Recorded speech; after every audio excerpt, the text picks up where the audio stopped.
Hello friends, study with TG point में आपका स्वागत है। आज हम फिर से आपके सामने हिंदी ग्रामर के प्रीवियस क्वेश्चन का एक नेक्स्ट सेट लेकर आए हैं। आशा आपको पसंद आएगा। अगर आप चैनल पर नए हैं तो प्लीज़ जल्द से जल्द चैनल को सब्सक्राइब कर लीजिए और साथ साथ बेल आइकन को प्रेस कर लीजिए ताकि नेक्स्ट जो भी वीडियोज़ आती हैं उन सबकी नोटिफिकेशन टाइम टाइम आपके पास पहुँचते रहे। हम इसमें ओवरऑल कॉन्सेप्ट को क्लियर करते चलते हैं हिंदी के, चाहे वो सर्वज्ञा हो, सर्वनाम हो, विशेषण हो, क्रिया हो। ओवरऑल टॉपिक के जो मोस्टली रिपीटेड क्वेश्चंस होते हैं सभी को हमने इसमें इंक्लूड किया है। आइए शुरुआत करते हैं आज के इस सेट की। सबसे पहले क्वेश्चन जो कि हमारे प्रत्यय से है। प्रत्यय शब्द वे होते हैं जो किसी शब्द के अंत में आकर बैठते हैं और उसके अंत में परिवर्तन ला देते हैं। मिलाप शब्द में कौन सा प्रत्यय है? मिल, अप, आप और लाप। तो मिलाप जो कि मिल, धन, आप शब्द से मिलकर बना है, तो हमारा ऑप्शन यहाँ पर करेक्ट हो जाएगा सी, आप प्रत्यय। नेक्स्ट, जो अपनी स्थानीय स्थिति से अलग न किया जा सके वाक्य के लिए एक शब्द क्या होगा? अटल, अटूट, अदेय या अच्युत। जो अपने स्थानीय स्थिति से अलग न किया जा सके उसके लिए एक शब्द आएगा अच्युत। नेक्स्ट, हिंदी प्रदीप पत्रिका का संपादन किया था बद्री नारायण चौधरी प्रेमगढ़ ने, बालकृष्ण भट्ट, प्रताप नारायण मिश्र या भारतेंदु हरिश्चंद्र। तो हिंदी प्रदीप जो पत्रिका थी उनका संपादन किया था बालकृष्ण भट्ट ने।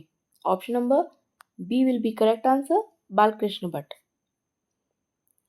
नेक्स्ट, जिस कृति के लिए कवि नागार्जुन को साहित्य अकादमी पुरस्कार मिला वह किस भाषा में प्रचलित है? कवि नागार्जुन को साहित्य अकादमी पुरस्कार जो कि मिला था मैथिली भाषा के लिए।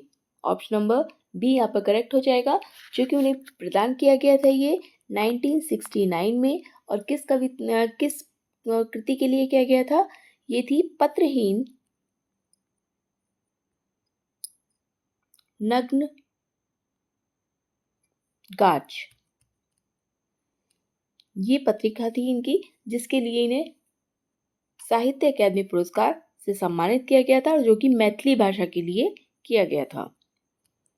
नेक्स्ट, आदिकाल के लिए वीरगाथा नाम किसने प्रस्तावित किया था? डॉक्टर रामकुमार वर्मा ने, महापंडित राहुल सांकृत्यायन, आचार्य रामचंद्र शुक्ल या हजारी प्रसाद द्विवेदी। तो ये किया गया था आचार्य रामचंद्र शुक्ल जी के द्वारा, जिन्होंने आदिकाल को वीरगाथा नाम दिया था या प्रस्तावित किया था। नेक्स्ट, निम्न में से कौन सा शब्द देशज है? देशज शब्द वे होते हैं जिनकी उत्पत्ति का हमें नहीं पता होता है किस भाषा से या किस देश से लिए गए हैं। आग, बच्चा, खिड़की या फूल। यहाँ पर हमारा जो ऑप्शन चला जाएगा option number C will be correct answer, खिड़की। नेक्स्ट, आंसू का तत्सम रूप निम्नलिखित में से कौन सा है? अक्षी, चक्षु, अश्रु या अश्नु। आंसू का जो हमें तत्सम रूप बताना है, तत्सम रूप वे शब्द होते हैं जो संस्कृत भाषा के शब्द होते हैं और उन्हें हम एज इट इज भाषा में प्रयोग करते हैं, वे तत्सम शब्द होते हैं। और वहीं दूसरी ओर तद्भव शब्द वे शब्द होते हैं जिन्हें हम सामान्य बोलचाल की भाषा में प्रयोग करते हैं। इसलिए यहाँ पर हमसे पूछा है कि आंसू का तत्सम रूप, इट मीन्स ये हमारा तद्भव रूप होगा। आंसू जो कि हमारा एक तद्भव रूप है और इसका हमें तत्सम बताना है जो कि हो जाएगा सी, अश्रु। नेक्स्ट, अनुभवातीत का मतलब क्या है? अनुभवातीत जो कि अतीत का अनुभव, अनुभव का अतीत, अनुभव के परे या अनुभवहीनता, ये हो जाएगा अतीत का अनुभव। अनुभवातीत यानी कि अतीत का अनुभव। Option number A will be correct answer.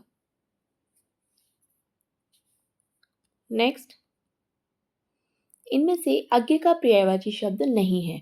अज्ञ का अगर हम पर्यायवाची देखते हैं, सबसे पहले अज्ञ का विलोम आता है बहुत ज्यादा। अज्ञ का होता है विज्ञ जो कि इसका विलोम होता है। अब अगर हम पर्यायवाची शब्दों की बात करते हैं तो इसमें पूछा है कि पर्यायवाची शब्द कौन सा नहीं है। यहाँ विज्ञ जो कि हमारा विलोम हो जाता है, इसलिए ये तो पर्यायवाची शब्द नहीं है, ये करेक्ट हो जाएगा। अनभिज्ञ ये भी नहीं होगा। मूर्ख और मूर्धो नहीं होता है। तो यहाँ पर हमारा जो ऑप्शन हो जाएगा ए ही करेक्ट हो जाएगा, क्योंकि अज्ञ का हमें पर्यायवाची शब्द नहीं है, यही बताना है। अज्ञ का मतलब होता है जो कुछ भी नहीं जानता है, और विज्ञ जो सब कुछ जानता हो। इसलिए option number B will be, option number A will be correct answer. Next, काव्यांश में निहित अलंकार बताइए।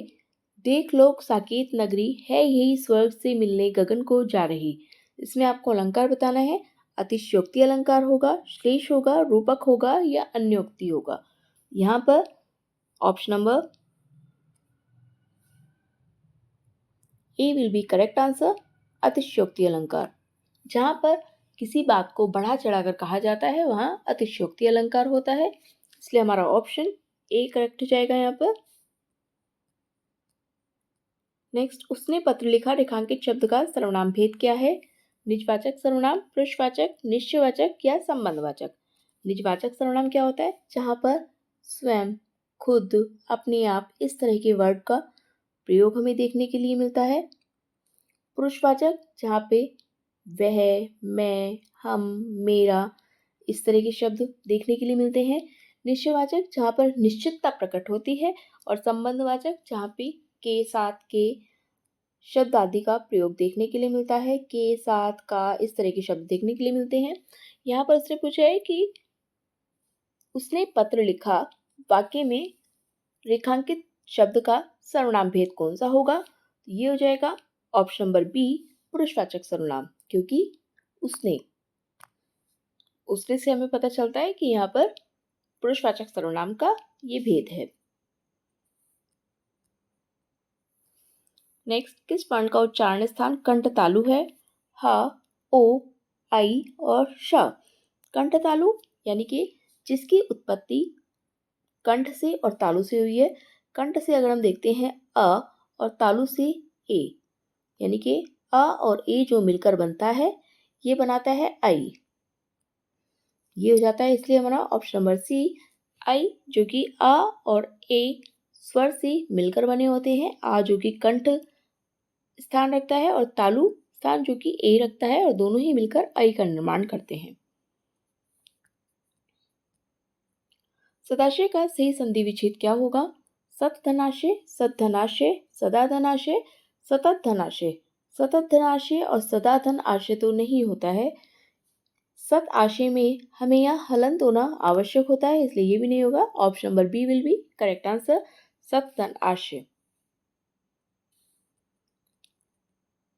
नेक्स्ट, गोपाल शब्द में कौन सा समास है? द्विगु, द्वंद, बहुव्रीहि या तत्पुरुष। गोपाल यानी कि गौ को पालने वाला, अर्थात की बात होती है। अर्थात के बारे में किसके बारे में बात हो रही है? श्री कृष्ण के बारे में। जहाँ हमें अर्थात शब्द की उत्पत्ति देखने के लिए मिलती है, वहाँ हम बहुव्रीहि अलंकार, बहुव्रीहि समास के साथ जाते हैं, क्योंकि द्विगु समास में प्रथम पद संख्यावाची हमें देखने के लिए मिलता है। द्वंद में योजक चिन्ह होना चाहिए, प्लस विपरीत शब्द भी हमें देखने के लिए मिलता है। और तत्पुरुष समास में हमें विभक्ति चिन्ह देखने के लिए मिलते हैं। तो इसलिए हमारा option C will be correct answer, बहुव्रीहि समास। नेक्स्ट, निर्मल का विलोम शब्द क्या होगा? विलोम मीन्स उल्टा शब्द क्या होता है? निर्मल का मृदु, शुद्ध और पवित्र नहीं होता है। Option number A will be correct answer. निर्मल यानी कि साफ सुथरा, मलिन जो कि गंदा होता है। इसलिए हमारा ऑप्शन ए करेक्ट हो जाएगा यहाँ। किस तिथि को हिंदी को राजभाषा बनाने का निर्णय लिया गया? 15 अगस्त 1948 में, 26 जनवरी 1950 में, 14 सितंबर 1949 में या 14 सितंबर 1950 में। तो यहाँ हमारा ऑप्शन सी करेक्ट हो जाएगा, 14 सितंबर 1949 में, क्योंकि 14 सितंबर को हम हिंदी दिवस के रूप में भी मनाते हैं, अभी गया है। और विश्व हिंदी दिवस कब मनाया जाता है ये आपको हमें कमेंट बॉक्स में बताना है। विश्व हिंदी दिवस कब मनाया जाता है ये आपको हमें कमेंट बॉक्स में बताना है। और हिंदी दिवस जो कि मनाया जाता है 14 सितंबर को, और इसे राजभाषा बनाने का निर्णय लिया गया था 1949 में। लेकिन हिंदी को राजभाषा बनाने के बाद इसे जो सामान्य रूप में प्रयोग में लाया गया है, ये 1953 से प्रयोग में लाया गया था। आपको हमें ये बताना है कि विश्व हिंदी दिवस किस दिन मनाया जाता है। नेक्स्ट, श वर्ण किसके योग से बनता है? क, छ, क श या क और च। श वर्ण जो कि संयुक्त वर्ण के अंतर्गत आते हैं। संयुक्त वर्ण कितने प्रकार के होते हैं? 4 प्रकार के होते हैं, जिनमें से एक हमारा श वर्ण है जो कि क धन श के मेल से बनता है। Option number C will be correct answer. सेनानायक शब्द में कौन सा समास है? द्विगु, अव्ययभाव, द्वंद्व और तत्पुरुष। सेनानायक, अगर हम इसका विच्छेद करते हैं तो ऑप्शन आ जाता है हमारा सेना का नायक। जहां हमें विभक्ति चिन्ह देखने के लिए मिलता है वहां हम जाते हैं तत्पुरुष समास के साथ, क्योंकि द्वंद्व हमें बताता है योजक चिन्ह और साथ ही साथ विपरीत शब्द। अव्ययभाव, प्रथम पद अव्यय हमें देखने के लिए मिलता है, जैसे उपसर्ग। द्विगु समास, प्रथम पद संख्यावाची होना चाहिए। तो यहाँ हमारा ऑप्शन करेक्ट हो जाएगा तत्पुरुष समास। निम्न विकल्पों में से शुद्ध विकल्प का चयन करना है। फूलों की एक माला एक ले आइए, फूलों की एक माला ले आइए, फूलों की माला लेकर आइए एक, या एक फूलों की माला ले आइए। अब देखिए, एक फूलों की माला ले आइए ये तो नहीं होगा, एक फूल से माला थोड़ी ना बनती है। फूलों की माला लेकर आइए एक, ये भी नहीं होगा। फूलों की एक माला ले आइए, ये हो सकता है। फूलों की माला एक ले आइए, ये भी नहीं होगा। तो हमारा option B will be correct answer. फूलों की एक माला ले आइए। नेक्स्ट, निम्न में से कौन सा शब्द जातिवाचक संज्ञा है? सोमवार, मकान, दिवाली या चतुराई। जातिवाचक संज्ञा वे शब्द जातिवाचक शब्द होते हैं जो कि संपूर्ण जाति का बोध कराते हैं। अब इसमें सोमवार जैसे ये संपूर्ण जाति का नहीं, एक विशेष दिन का बोध करा रहा है। विशेष दिन का बोध कराने वाले या विशेष स्थिति का बोध कराने वाले शब्द व्यक्तिवाचक के अंतर्गत जाते हैं, तो ये हमारा ऑप्शन नहीं होगा। मकान जो कि संपूर्ण जाति का बोध करा रहा है, दिवाली एक विशेष त्योहार का बोध कराता है, तो ये भी हमारा व्यक्तिवाचक के अंतर्गत जाएगा। और चतुराई जो कि भाव का बोध कराता है, तो ये भाववाचक के अंतर्गत जाएगा। Option number B will be correct answer, मकान। नेक्स्ट, इनमें से किसके बिना कोई व्यंजन उच्चारित नहीं किया जा सकता? अनुस्वार के बिना, स्वर के बिना, उपसर्ग के बिना या प्रत्यय के बिना। तो कोई भी व्यंजन जो कि संपूर्ण होता है वो होता है स्वर से। Option number B will be correct answer. किसी भी व्यंजन को हम बिना स्वर के नहीं बोल सकते हैं। जैसे अगर हम बोलते हैं क शब्द जो हमारा मिलकर बना है, यह बना है क धन अ से। तो यह हमारा एक संपूर्ण व्यंजन बनता है। यह हमारा बनता है एक स्वर के मेल से, क्योंकि इसे हम पूरा हम तब बोलते हैं जब यह ए की ध्वनि में देता है, ए स्वर के साथ ही बोला जाता है। नेक्स्ट, निम्न में से किसमें ईला प्रत्यय लगा हुआ है? रंगीला, पथरीला, खाली, ए और बी दोनों। ईला प्रत्यय जिसमें की लगा हुआ है ये रंगीला, रंग धन ईला, पथरीला, पत्थर धन ईला। तो इसलिए ये दोनों ही शब्द हमारे ईला प्रत्यय से हैं, क्योंकि खाली में प्रत्यय नहीं है। तो option number D will be यहाँ करेक्ट हो जाएगा, ए और बी दोनों। नेक्स्ट, आचार्य भरत ने रसों की संख्या कितनी मानी है? 9, 8, 4 और 10। आचार्य भरत जो कि रस के जनक कहे जाते हैं और उन्होंने रसों की संख्या मानी है 8। Option number B will be correct answer. अब अगर हम तुलसीदास जी के अनुसार जाते हैं तो तुलसी ने रसों की संख्या 11 मानी है। तुलसी ने रसों की संख्या 11 मानी है। सूर की अगर हम बात करते हैं, सूरदास जी ने रसों की संख्या 11 मानी है। इन्होंने जो रस नहीं माना है वह शांत रस को नहीं माना है। शांत रस 9वें स्थान पर आता है। शांत रस आता है 9वें स्थान पर। मोस्टली ये पूछा जाता है कि शांत रस किस स्थान पर आता है। और अगर विराम चिन्ह की अगर हम बात करते हैं तो विराम चिन्ह ये अंग्रेजी भाषा से लिए गए हैं। विराम चिन्हों की कुल संख्या कितनी होती है? विराम चिन्ह जो कि 20 आते हैं। एक ये भी क्वेश्चन बहुत ज़्यादा पूछा जाता है, ये नंबरिंग वाले क्वेश्चंस मोस्टली रिपीटेड होते हैं। नेक्स्ट, प्रकृति के सुकुमार कवि किन्हें कहा जाता है?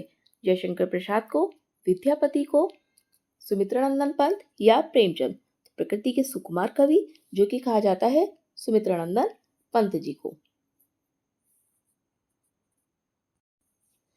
अगर जयशंकर प्रसाद जी की बात करते हैं, जयशंकर प्रसाद जी को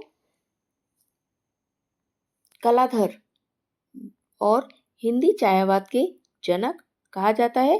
प्रेमचंद जी का एक अधूरा उपन्यास है जो कि है हमारा मंगलसूत्र।